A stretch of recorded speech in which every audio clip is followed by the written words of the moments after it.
Hello everyone, আজকের ক্লাসে Tripura police constable পরীক্ষার জন্য খুবই গুরুত্বপূর্ণ প্রশ্নোত্তর নিয়ে আলোচনা করব। তাই ক্লাসটি অবশ্যই শেষ পর্যন্ত দেখুন আর চ্যানেলটি সাবস্ক্রাইব এবং জয়েন করুন।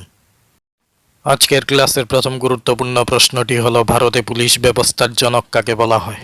উত্তর, লর্ড কর্নওয়ালিসকে ভারতে পুলিশ ব্যবস্থার জনক বলা হয়। নেক্সট গুরুত্বপূর্ণ প্রশ্নটি হলো, প্রথম জাতীয় জরুরি অবস্থা ঘোষণা করা হয় কত সালে?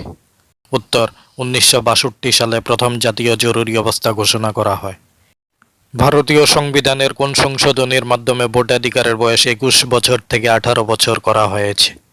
উত্তর, 61তম সংবিধান সংশোধনীর মাধ্যমে ভোটাধিকারের বয়স 21 বছর থেকে 18 বছর করা হয়েছে। ভারতরত্ন পুরস্কার প্রথম দেওয়া হয় কত সালে?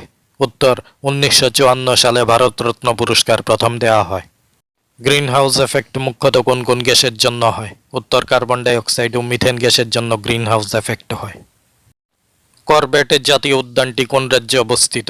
উত্তর, করবেটের জাতীয় উদ্যানটি উত্তরাখণ্ডে অবস্থিত। প্রজেক্ট টাইগার চালু হয় কত খ্রিস্টাব্দে? উত্তর, 1973 খ্রিস্টাব্দে প্রজেক্ট টাইগার চালু হয়।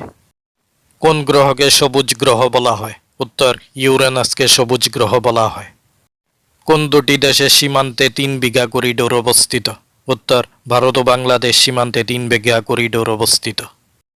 ভারতের সর্বোচ্চ অসামরিক সম্মান কোনটি? উত্তর, ভারতের সর্বোচ্চ অসামরিক সম্মান হল ভারতরত্ন। সবুজ বিপ্লবের জনক কাকে বলা হয়? উত্তর, MS স্বামীনাথনকে সবুজ বিপ্লবের জনক বলা হয়। উইংস অফ ফায়ার কার আত্মজীবনী? উত্তর, wings of fire APJ Abdul কালামের আত্মজীবনী। ভারতের সবচেয়ে বৃহত্তম রাজ্য কোনটি? উত্তর, ভারতের সবচেয়ে বৃহত্তম রাজ্য হল রাজস্থান। ভারতের ম্যানচেস্টার কাকে বলে?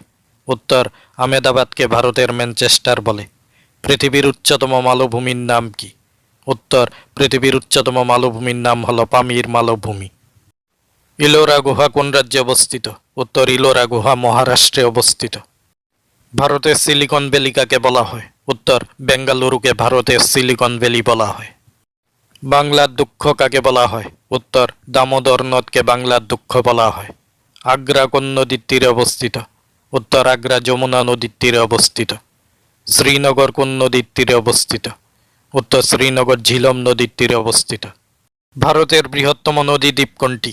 উত্তর, ভারতের বৃহত্তম নদী দ্বীপ হল মাজুলি দ্বীপ, আসামে অবস্থিত।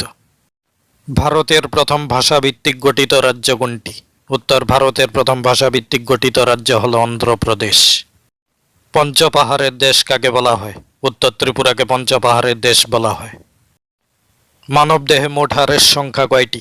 উত্তর, মানবদেহে মোট হাড়ের সংখ্যা হল 206টি। মানুষের সবচেয়ে মজবুত হাড় কোনটি? উত্তর, মানুষের সবচেয়ে মজবুত হাড় হল ফিমার। ভারতের সংবিধান কার্যকরী হয় কত খ্রিস্টাব্দে? উত্তর, 26শে জানুয়ারি 1950 খ্রিস্টাব্দে ভারতীয় সংবিধান কার্যকরী হয়।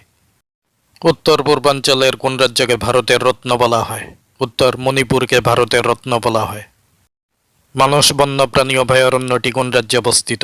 উত্তর, মানস বন্যপ্রাণী অভয়ারণ্যটি আসামে অবস্থিত। আজাদ হিন্দ বাহিনী কে গঠন করেন? উত্তর, রাসবিহারী বসু আজাদ হিন্দ বাহিনী গঠন করেন। Poverty and un British rule in India গ্রন্থটির রচয়িতা কে? উত্তর, poverty and un British rule in India গ্রন্থটির রচয়িতা হলেন দাদাভাই নৌরোজি। অভিনব ভারত কে প্রতিষ্ঠা করেন? উত্তর, বিনায়ক দামোদর সাভারকর অভিনব ভারত প্রতিষ্ঠা করেন। এই প্রশ্নগুলো পুলিশ কনস্টেবল পরীক্ষার জন্য খুবই গুরুত্বপূর্ণ। আর আমাদের চ্যানেলে পুলিশ কনস্টেবল পরীক্ষার জন্য রেগুলার ক্লাস করানো হয়। তাই পুলিশ কনস্টেবল পরীক্ষার জন্য আরও গুরুত্বপূর্ণ ক্লাস পেতে চ্যানেলটি সাবস্ক্রাইব এবং জয়েন করুন। সবাইকে ধন্যবাদ।